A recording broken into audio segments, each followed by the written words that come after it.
What's happening, everyone? We are back with Lalomanu Beach Season 2, Episode number 2. To break it all down, we are joined by Robbie, as always, and my co-host, McKenna Feeney. Robbie, how are you doing? I'm doing fantastic. Like I said, I'm excited about this season, and we get off right away with the winners, being happy that they just won their challenge. Bob just got sent home, but we talked with Anthony right off the bat here from the Tapua tribe, and we start seeing kind of what's happening there. And in the first episode, we got to see, the aftermath and who was working together in the Pasea tribe, but we get a little sneak peek of the inner workings of the winning tribe here at the beginning. Anthony mentions that he wants to work with Nikki, Serena, and Kyle. And then we jump to a Kyle confessional where he starts talking about how happy he was or how confident he was with the challenge strategy. And you could see the difference in the first episode where the two tribes have a moment to strategize for their peach betting and how many numbers they were going to bet in each round. And obviously Kyle sees the value in being organized and having a structure to their challenge and who's going to do what and when. And I think that's extremely valuable. And I think if people see that in Kyle, then it can be a bit of a target for him if he starts looking like too much of a brain who's trying to strategize every little thing. But having your wits about you in those strategy rooms or breakout rooms before a challenge can make all of the difference. So I'm happy to see that Kyle's thinking that way, because that's how I think as well. I want to go in with the winning strategy and not, have a mix up like you saw with Bob and Jackie and some of the last votes that we saw in the first episode. For sure. Yeah. And then we go right into the immunity challenge. So nothing but net. And the rules of this is I called this. Sorry. Okay. You pronounced the name wrong. Go ahead. It's nut and butt net. You pronounced the name wrong. Like I said. But you know what? You can call it what you call it. I'll call it what I call it. I call it the Keaton challenge. This is the challenge where it's a relay race where you have to do something very simple, but if you can't do it, it's going to look really bad. And everybody has to take a turn one at a time on their tribe. Eli sits out because obviously the Tapua tribe won in the first, but it's a 6-person relay. They have to throw a ping pong ball into a solo cup that has water in it, really just for the weight, so you don't knock the cup over and over. And we see that the prep and the strategy for this challenge is different for everybody too. And I'm not sure if it's just experience or mindset, but some people are on their knees, some people are standing up. So they have pretty much dropping it, like trying to throw it into the top of the cup instead of at the cup. And you also see the background, right? You see some people like Brittley and others, they have issues where they have bookcases or they have, whatever is in their room with them. Yeah, exactly. Or just a bigger room or, whatever. Or a dog that just runs in and causes havoc in the middle, trying to play fetch or whatever that was. And that's a big deal, because when you're playing these relays, if it takes you an extra 30 seconds to go find that ball, I'm exaggerating, obviously, but if it takes you an extra little bit of time to reload, that's a big deal, right? If in the amount of time it takes you to throw 5 times, someone throws 10, that's not good. And we also get some bloopers. We mentioned the dog, and also we see the first injury of the season where I think it was Shea. He had a bit of a nick. I didn't actually see when that happened though. How did that happen? Or at least I didn't, because I was paying attention to my people, and then all of a sudden he's just like, my chin's bloody. So when they obviously get to re-strategize in breakout rooms in between rounds, and so he shows me his lip and he's like, yeah guys, I injured myself trying to find my ping pong ball. And I'm thinking to myself, great, because I'm about to call it out in front of everyone, because that's funny as hell. Makes good TV. And we didn't mention though that it's a race to 3 points. Yes. So like you just said, after each point, they get to go into a breakout room, reorganize who goes when. And that's kind of important, because although everybody has to do it and it doesn't really matter, you have to go at some point, it makes a difference when the pressure's on you. And if you go first, sometimes that stresses people out.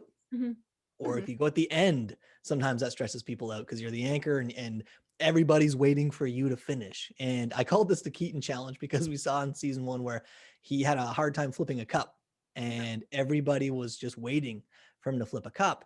And this type of challenge has the opportunity to show challenge beasts and superstars when it comes to these types of games. And also, the goats or the people who have a hard time. And, we see 3 superstars, in my opinion, jump out right away, which is a risky thing to do because you're showing people how good you are at these games individually.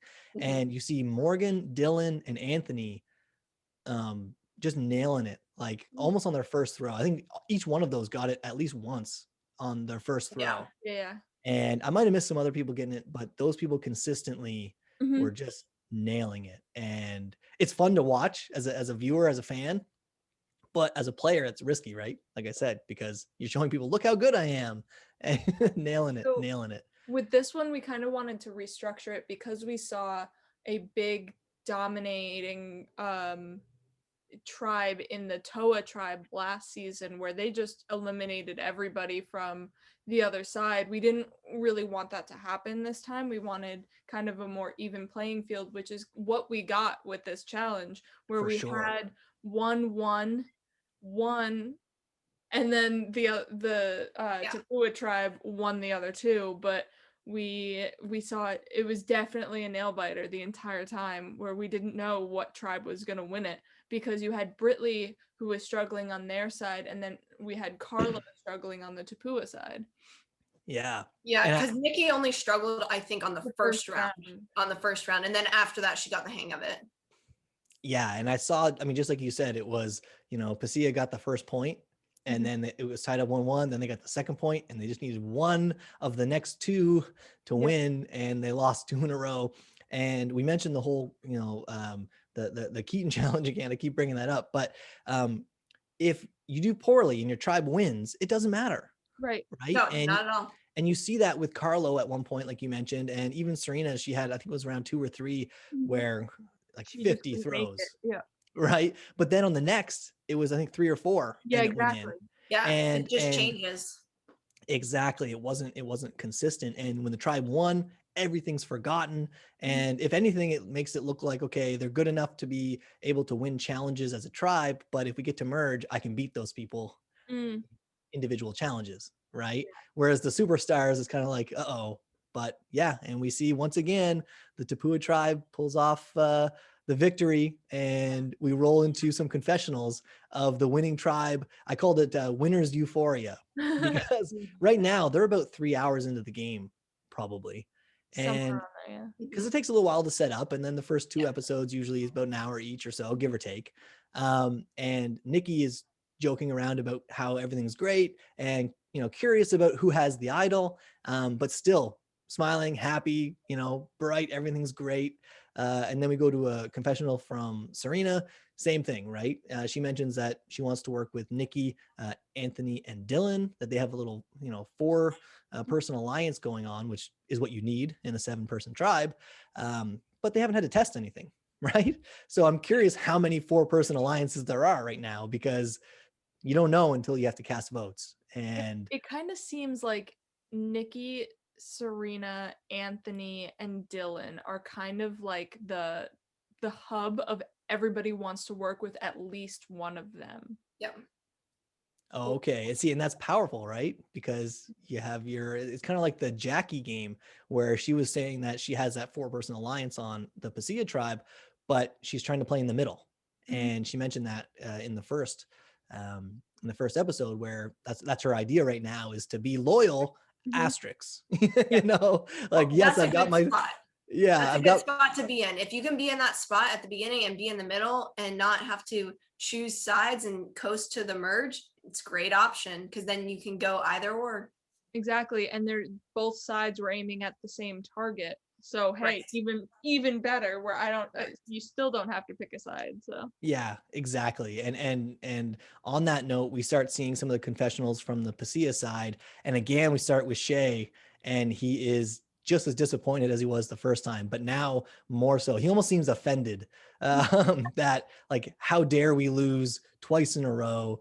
And, you know, it's not even my fault. It's kind of what he's saying. Like, how can I show up, do great? And he did poorly once, but they still won that round and got the point. So it didn't matter. Yeah. And then he did great after that. And he's clearly frustrated, which means he puts a lot of weight on these challenges, and who hurts him in the challenge is an easy target for him, at least based on what we're seeing in confessionals. Right. And on that note, they mentioned in the first episode how Shea, Shawn, Morgan, and Jackie were a 4-person, and that left out Greg, Bob, and Brittley. And Bob's gone, so now you have Brittley and Greg on the outside, and you see Morgan right away go to Shawn and say, "Are we doing Brittley?" Because 1, she did poorly in the challenge, and 2, she's not in our group. Right. And Shawn doesn't want to have any of that. He wants Greg to go, which is fine because he's also one of the numbers not in that group.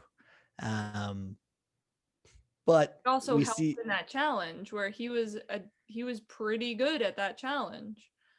Yeah, fair enough. And you know, we see Morgan is flexible here when Shawn is saying, well, you know what, I agree, but maybe we could use Brittley. Maybe, you know, she seems kind of easier to manipulate than a Greg would, and that Greg wants to take control. And we haven't seen a lot of that in the episode. We haven't seen a lot of Greg trying to take control. I have a feeling that might be happening in the planning breakout room for the challenges. Maybe he's being pretty vocal. A little confessional where he was just like, I like to lead, because he's a business manager. Yes. He's like, I like to lead and kind of help people along, but I don't think he's meaning any of this in like a, all right, so I'm going to lead this tribe and I'm going to dictate what people say, you know, everything that way. I think he's just trying to help everybody out in that sense, but that's his personality as well. I mean, that is Greg. He wants to be someone that, you know, knows what's going on, wants to kind of be somewhat in control if he can be, but that's the thing that you have to deal with in these games. Everyone has a different personality than your own. It's whether or not you can work with that type of personality. Yeah, and I think this reminds me a lot of the dynamic between Nick and Corey in the first season, where I think Corey was like a Greg, where he always spoke. He didn't necessarily want to be in charge, but he wanted people to know where he was going, what his general strategy with the challenge was, or what his input was. Right. And Nick was just as vocal and was always talking. And you see that with Shawn, where Shawn is just lots of content. And if you have a person like Shawn who likes to talk, and you have someone like Greg who wants to, you know, help organize things, sometimes those conflict even when it's not intended, right? And maybe that's what's happening with Greg to Shawn. But Shea wants to work with Shawn. We see him give a confessional there, and also just says it directly to Shawn that he wants to work with him. And it seems like everybody is good to vote Brittley. And so then I loved editing this because all of their confessionals were like, so it's Brittley, and then every single scramble room was so it's Shawn.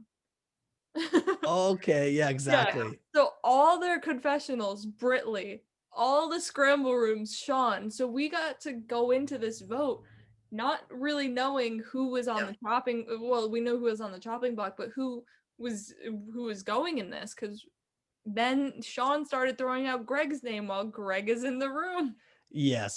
One of the best worst moments yet is where Shawn, now listen, you gotta give Shawn a little bit of slack here because he spilled water on his laptop in the challenge, which is crazy on its own. I don't know. I feel bad for the guy. It happens. It happens. But okay, so Shawn spills water on the laptop, working off of a cell phone, can't see everybody who's in the room. I think if you swipe, you can see, but that's not what's happening. No. And then with Greg and Brittley in the room, he says, why don't we vote Greg? And you see Greg go like, whoa, dude, like, and then, what's going on? And then he says, well, I understand why everybody wants to vote Brittley though. And Brittley's like, again, like in front of both of them. And then Morgan with the perfect Oh Perfect yeah. rebuttal. Right, what do you think about this? Greg, what do you think about that? And then you see, it's like, I gotta hide from Shawn. You know, and yes, it's frustrating, but if you're trying to work with somebody like that, if you're trying to work with Shawn, you're kind of happy that he's putting a target on himself, whatever. But it's also outing because you just said, I see why everybody wants to vote Brittley. Well, you just said everybody you're working with and what they want to do. And that hurts me. Like if I'm Morgan, that hurts me, right? If I'm Jackie, that hurts me because you're saying in front of Brittley that I'm talking about her. And that's not good. And then you get a wicked confessional, like you said, from Greg, where he's like, just trying to play it off and say, I'm not a leader. I'm just trying to help contribute. But I got to say, the player that impressed me the absolute most out of anybody in this episode, bar none, was Brittley. She made her moves. She was hustling. Oh, she was direct with it. And that's Horrible, the thing. When horrible you get your performance. chance. Yeah. When you get your chance, take it. Yeah, the challenge was not a strong point at all. But with a massive target on her back, she stays perfectly calm. Even when Shawn tells her to her face, listen, it's going to be you probably or Greg. So you should go and tell everybody to vote Greg, which is great for Shawn because he wants Greg to go. Yeah. But Brittley again was like, okay, I see. Okay. And then just calmly says, I'm here to work with you. I'm here to pass the vote that you guys want. I'll be a number, and doesn't freak out. And then goes on a mission and goes into a breakout room and says, what about Shawn? And she says that to Jackie and Shea. And it's perfect because Shawn's the one going around causing havoc right now. And even though Greg is Shawn's option, and a lot of people in Brittley's position would have latched on to Greg as a target right there, right? I've heard two names, you or Greg. Fine, I'll vote Greg, right? That quick. And then go push Greg. But she's thinking next level, and she goes to the people that know that she knows must be getting paranoid about this guy going around and you know, giving everything away, and throws Shawn's name out. And it was beautiful. I loved it. I love seeing somebody stay that poised, especially when Brittley says she's never played before. Yeah. And that's really impressive to stay that calm and not start freaking out and be like, guys, I don't know what to do. I'll promise you anything. I won't vote for you ever. And you know, just. And I love that level-headed. She didn't say, well, Shawn told me it's either me or Greg, so what's up? Like she didn't say Shawn told me this. Yeah. Just kind of, hey, so I'm here as a number. Like, I know I didn't perform well, so that's probably like on your mind, but hey. Yeah.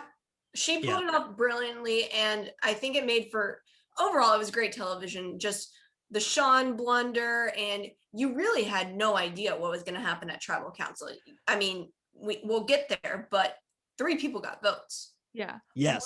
One thing before Tribal Council that I want to mention is I love Shea's confessional to Shawn being like, so like we have the most org experience. We probably know when idols are going to be played or not played, but when they're going to be put in and like all that kind of stuff. And I'm just thinking watching this, like Morgan has 2 already. Yep. And Shea messages me either the last tribal or this one because I had my necklace above my t-shirt, and he was like, is your necklace the idol? I'm like, sorry, bud, a nice trying. Yeah, he's trying. He is trying. Right? And you know, we roll into Tribal and we see the same attitude from Brittley again, admitting like, yeah, I had a rough challenge, but still upbeat, not giving up. You know, didn't seem to be reserved to the fact that, you know, she was going home. And Jackie has an amazing line where she says something along the lines of, you know, it's crazy. It's a bit of mayhem going on. Lots of people talking. It's confusing. So many conversations. You don't know what's going on. And, you know, I've heard a lot of names. And then I think it was Lauren. I think it was you that said, how many names have you heard? And Jackie says, well, I've heard 3 names. And then all of a sudden you see Shawn put the screwdriver down and look up like, what do you mean you heard 3 names? It's only Brittley or Greg. Like, so at that point, you know, it must feel a little uncomfortable for Shawn because 3 names likely includes him if he's only heard 2. Yeah, and also Jackie says she's only heard 3 names because Greg briefly mentions Jackie as another name to Yes, that true. was thrown around. So 4 out of 6 people's names Have their names thrown said. around that vote.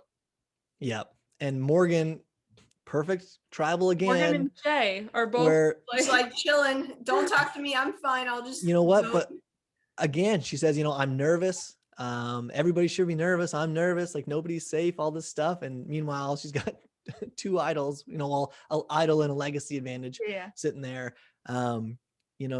Greg gives a kind of a funny answer when you guys asked about pre-existing relationships. And I believe it was Greg that said, oh, they definitely exist. And I think it was Greg. Yeah. And about like, who might know who, and do you think people in the game might know each other or whatever? And I thought that was interesting because I would always play that off as I doubt it. I doubt anybody knows each other. Like, because if you say, oh yeah, for sure people know each other, well, then people are going to start wondering, well, do you know? Like, who do you know? Yeah. Like, I don't know anybody. Like, what do you know? And Shea plays off. It's chaotic. And Shawn gives perfect Shawn material when he gets asked the question last about, how things are and what he's thinking, is he safe and whatnot. And he rambles on about, could be me, could be not me, could be everybody, could be nobody, but it has to be somebody. And I loved it. I love everything Shawn says is entertaining. And, we go to the vote and you guys edit that perfect, I gotta say, where we see Greg votes for Brittley, Brittley votes for Shawn, and Shawn votes for Greg. Yep. And then you see 3 more Shawn votes come out. And Shawn goes home, but like, although Shawn going home should be what you're focused on right now as a viewer, I just could not stop thinking of Morgan because of the fact that Morgan, Jackie, and Shea were working with Shawn. Mm-hmm. And clearly those 3 people were able to tell the other 3 people to individually vote for each other without doubling up on anyone, and had complete control over who they wanted to be their 4th person. And then as a trio could pick, okay, well, do we want to work with Brittley as our 4th? Do we want to work with Shawn as our 4th, with Greg? Who can we beat? And they decided that Shawn had to go, keep Brittley. Brittley's now going to be loyal. You have to be, right? Like your name was out there.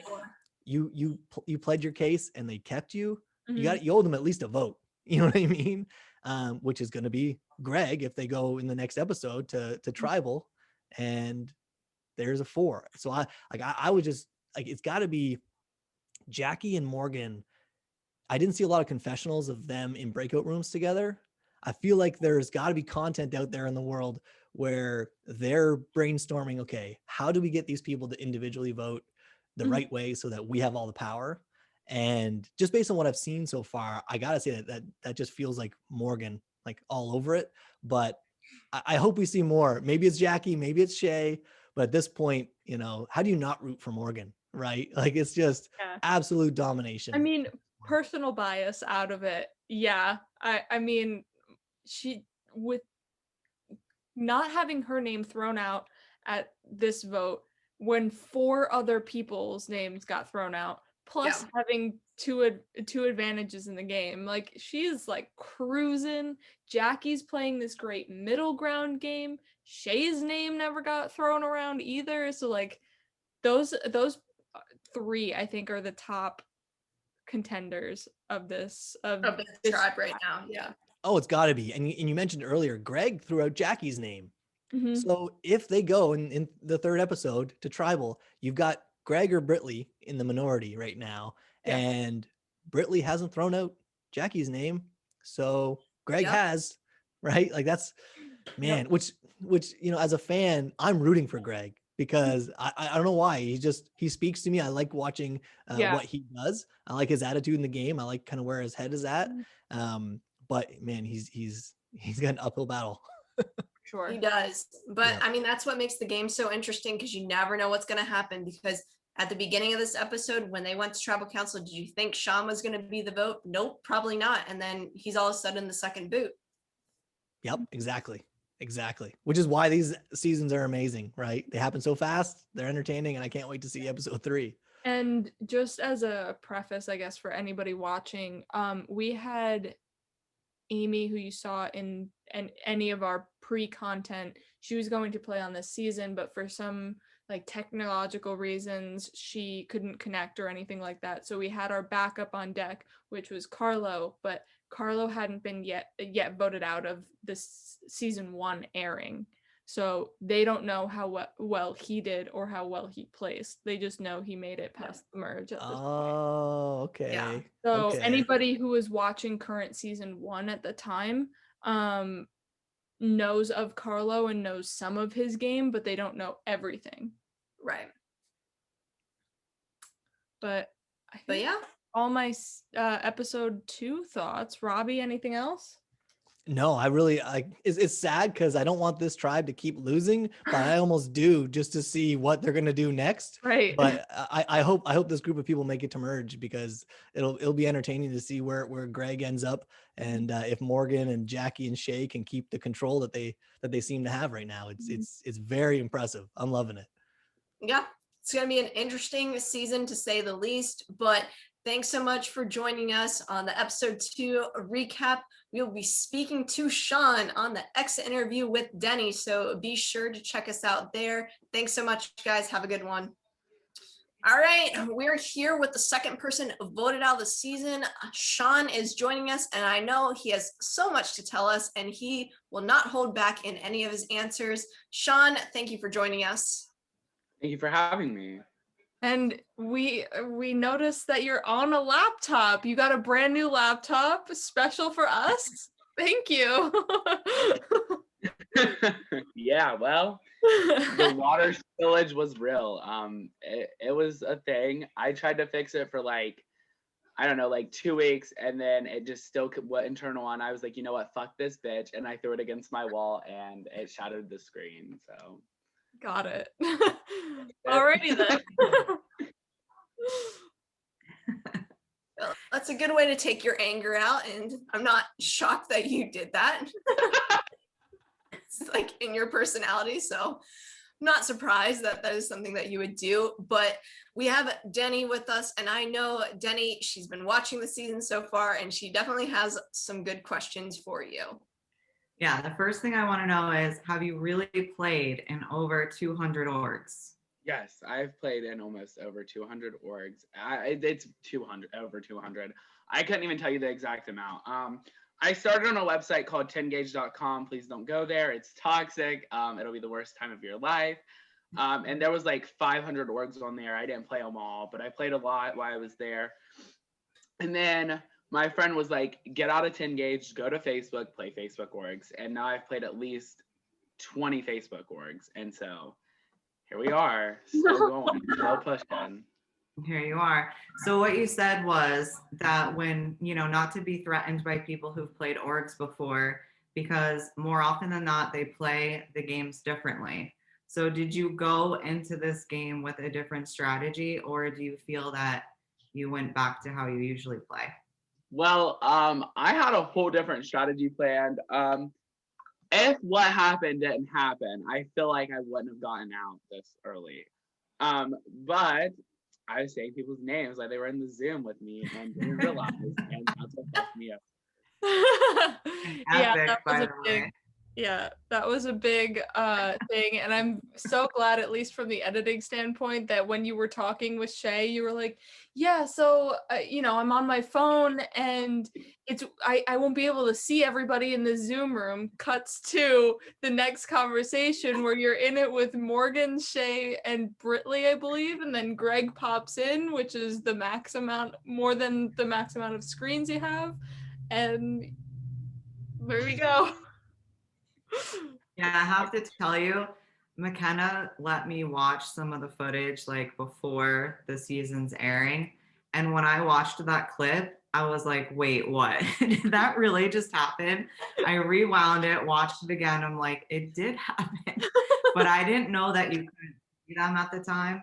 So I just thought you were that ballsy to just throw the name out there like that. I was not. I was like, and then someone was like, he's here. And I was like, what the fuck? No, he's not. And so I was acting like I was ballsy enough. I was like, yeah, I meant to stand in front of him. I'm not scared. Yeah, I was scared. I was fucking hella scared. Yeah, you can see the change. Yeah, you're like, oh, I don't care that you're in here. It was great. I loved every second of that moment. But what I do want to ask you is, was Morgan your number one in the game?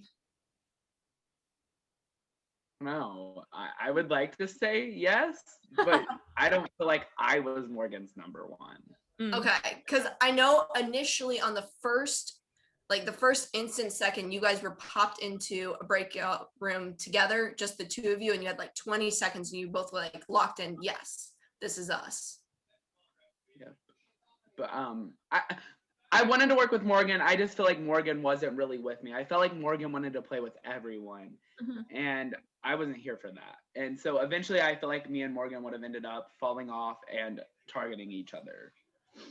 I think this kind of ties into a Facebook question we've got from Joe Beckman. Who is your favorite person to connect with? I know you only had like a short amount of time in the game, but did you like make any great connections right off the bat with anybody? I feel like Morgan. I would have to say Morgan. I really enjoyed my time with Morgan. When me and Morgan did get the chance to talk, I feel like it was genuine. And I would love to work with Morgan in the future and possibly another game. Awesome. So speaking of Morgan, we saw in the episode where she throws out Brittley's name when it's just the two of you chatting.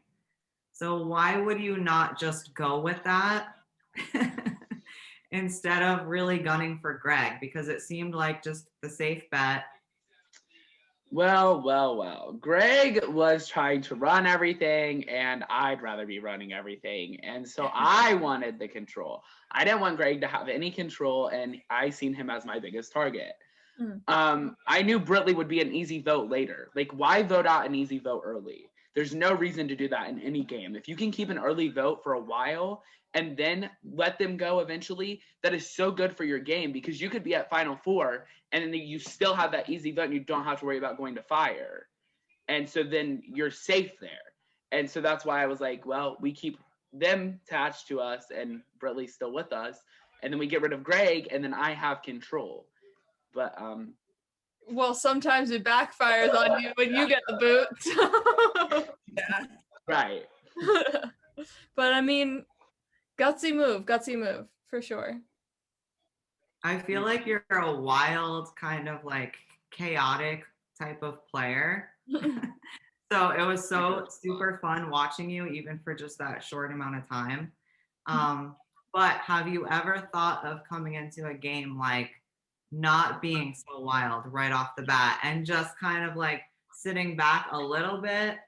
Absolutely not. If I'm playing a game, I want control. I'm a host, so I always have control when I'm hosting. And so I feel like I'm just so used to having that control that I play a game and I'm like, I have control. And I really just don't have control. And I let it get to my head and I'm like, oh, I can run this, I can run that, and I can get these bitches out. And it never works usually. So I do see myself getting out early a lot. So maybe, just maybe one day. Back a little bit. Maybe one day. Yeah. I would love to see it. Then you can bring out the fire like later on.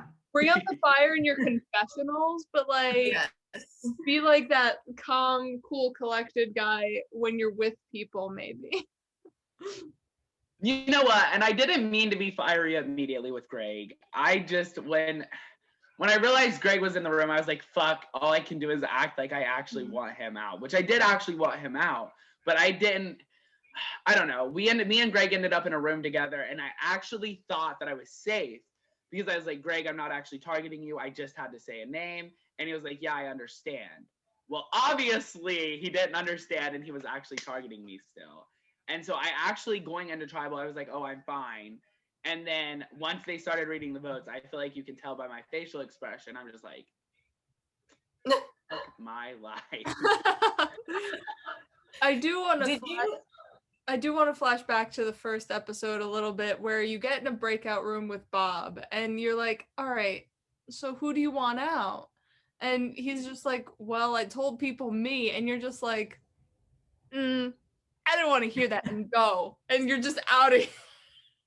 No, you're playing Survivor. Never say your own damn name, even if your Wi-Fi isn't working. I have gotten to talk to Bob a lot recently, actually. I've talked to him a lot, and I really do genuinely love Bob. His personality is amazing. And if he wouldn't have said himself, I wanted to work with him. I feel like me and him could have went together in that game, especially because I didn't feel safe with Morgan. I feel like I could have kept Bob with me for a while, but obviously he said himself, so I was like, well, you're not here to play, fuck that. Like, we're here to play the same game. And if you're not going to play, then I don't need you. Yep, for sure. Is there anyone that was on the opposite tribe that you wish would have been on your tribe from the start? Oh my God, I don't even remember. If I'm being honest, I don't remember the other tribes. I never got to talk to anyone. 30 games since then. I don't know. I'm sure that I was probably, when I heard the tribes, I was probably annoyed with a couple of people. And I was probably hoping that another person would be on my tribe. I do remember looking at Bob and saying, like, when we first started, like when we were all talking before we started recording and we were waiting on people to join the Zoom, I remember looking at Bob and saying, if he was on Survivor, he would flop. And then once we got in the breakout room, he said vote himself off. And I was like, and well, I think you told him to vote for you, if I'm yes, correct. yes, I did. What was your thought? I knew, like, you knew the votes were going elsewhere. You knew he was going out, but still, it's that, like, what if everyone is just like, nah, we're keeping Bob? You know what? When I play games, I always want to make that one ballsy move. So when I'm in the end, I can always bring up that one ballsy move. And I knew telling Bob to vote me was very, very stupid, but then it could be very, very smart. Because I told Bob to vote me in front of, I'd say, 4 other people. And they all ignored me. Like, none of them ran with that. They could have gotten out me instead of Bob, knowing Bob was voting me.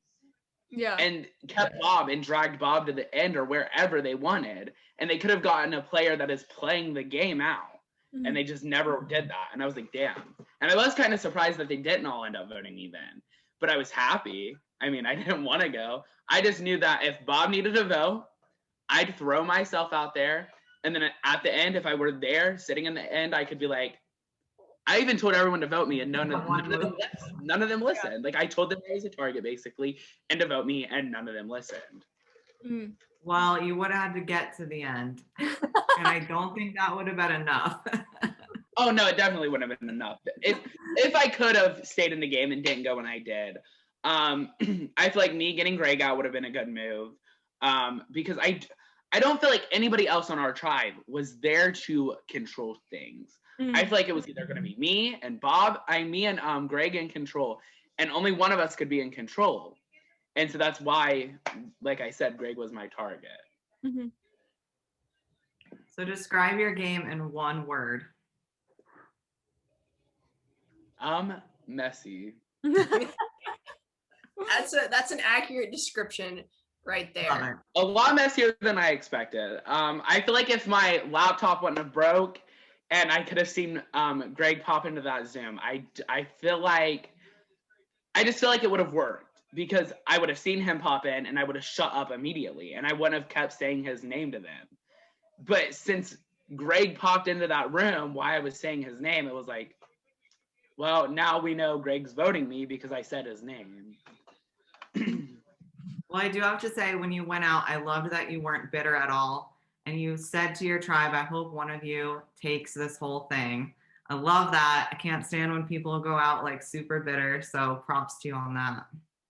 Now, if we were in Merge and I went out, I wouldn't have said that. I would have said some other things. I would have called some bitches out.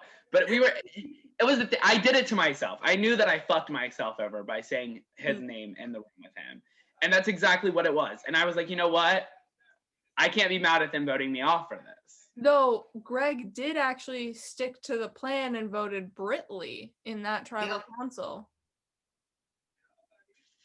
So, I don't know.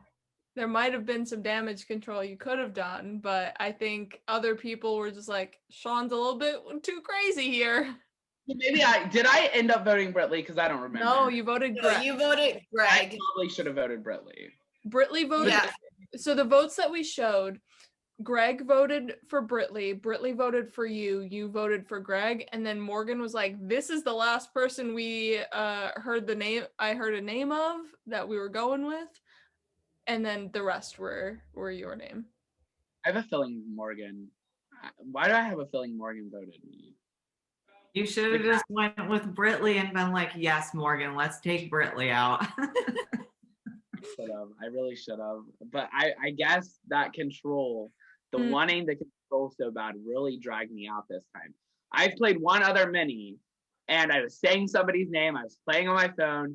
They walked in the Zoom, and You just constantly have to swipe back and forth to make sure. So I was like, fuck. Well, I knew this person wasn't going to target me because they were scared of me anyway. So I was like, you know what? They're not even going to say anything. They started bawling their eyes out because I said their name. And I was like, okay, well, I'm not even worried now. And so I didn't even talk to them. I was like, you know what? Let me just go make sure that she has the votes on her. And it ended up that she got voted out unanimously, including herself voting herself. And I was like, yeah, well, that happened. Well, I'd ask if you're going to play again, but I think I already know the answer to that because you love playing. Have the chance, I will always play again. If the chance arises. See that other gameplay from you, though. You know what? Maybe try it out. I need to play again, and I need to be that settled Shawn. I need to be the calm side. Yes. I need to come in and be like, what'd you say? No. I don't know. I feel like if I played again, I wouldn't break my laptop. I'd be more aware of what I'm doing. And then I'd be because I always, so with me, I either do really good or I do really bad. There's never like I'm never going to get a 10th place. That's not a thing. I'm not going to get to the game and then get a 10th place. That's just not how I work. So I either play really good or really bad. And the only time I ever play really fucking bad is when I'm stuck on my phone. And I'm like, fuck. And it's because you're talking and you can't see who's in the rooms with you. Yeah. Unless you're swiping. And it's like, who's in here? Like, I have to like always be like, who's in here? Like, okay. And then I say the target. And it always happens that they walk in right when I say their name. Always. I don't know why that happens to me. Yeah. But it always happens. That's what they want to have happen to you, because then you have your wheels spinning and then you got to figure out what the fuck do I need to do from here. Yep. Well, it made for a good, unforgettable moment. I loved seeing it. It was so entertaining. Hey, at least you bring the entertainment value. Yeah. Oh, yes. Sure. You know what? I will say that is my favorite part of playing Survivor over Zoom is you never know who's going to walk up on you. You never know who's going to join that room and when they're going to join. Whereas in Survivor, you can hear footsteps. You can hear them walking up to you. You can hear whatever you hear. And it's like, you know they're coming and you know to shut up. Whereas in the Zoom, I'm sitting here talking and babbling and saying people's names. And they jump into the Zoom room and I'm still saying their name, not noticing. And there it is. Now I just got caught. Lauren, Dennie, any last words for Shawn? No, it's just what I already said. I want to see you play again, but in a completely different way. I'm like throwing that challenge out there to you. Lauren? Yeah, no, that's all I have on my end. Shawn, do you have anything else you want to add? I'm loving this X interview. I think it's been great thus far, but do you have any other tea, any other fire you want to let the audience know about? Well, whoever voted me, good on you. If you would have kept me in the game any longer, and if we would have gotten Greg out, I would have took control of that tribe, and I would have took my ass to the end, and I would have won. All right, everybody, please go follow our Facebook page. It's where you can stay connected with any of our goings-ons and where you can comment on posts to ask people like Shawn some questions. Also, subscribe to the YouTube channel and take us home, Lauren. Thanks so much for joining us. Shawn, you have been a delight. I hope to see you play again. Thanks again, Dennie, for joining us on this exit interview. As always, to my co-host, McKenna, thank you so much. Peace out, everyone.